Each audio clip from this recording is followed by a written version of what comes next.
ત્યારે છોટાઉદેપુર જિલ્લામાં ભારે વરસાદથી જળબંબાકારની સ્થિતિ બની છે। સંખેડાના વાસણા ગામે ખેતરોમાં પાણી ભરાયા છે।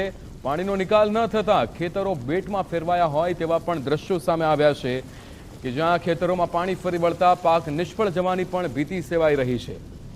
પાણીનો નિકાલ અહીંયા થઈ નથી રહ્યો। ખેતરો બેટમાં ફેરવાયા હોય તેવી અહીંયા પરિસ્થિતિનો સામનો ખેડૂતો કરી રહ્યા છે। ત્યારે સંખેડાના વાસણા ગામે ખેતરોમાં પાણી ભરાયા છે।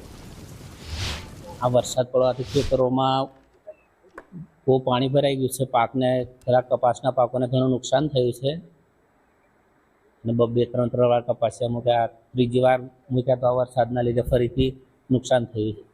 રોડની આજુબાજુ ઊંચું લેવલ કરવાથી પાણીનો નિકાલ ના થયો, એના લીધે સીધું ખેતરોમાં પાણી ના આટલું બધું નહોતું ભરાતું।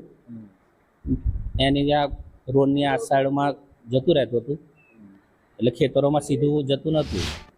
વરસાદ બહુ પડ્યો તો પાણી બહુ ભરાઈ ગયું છે અને વાહન વ્યવહાર બી આ રસ્તા પરથી સવારમાં બંધ થઈ ગયો હતો પાણી વધારે હોવાથી, અને આજુબાજુના ખેતરોમાં બી પાણી ભરાઈ ગયું છે અને બહુ નુકસાન છે કપાસને ને બધા પાકમાં।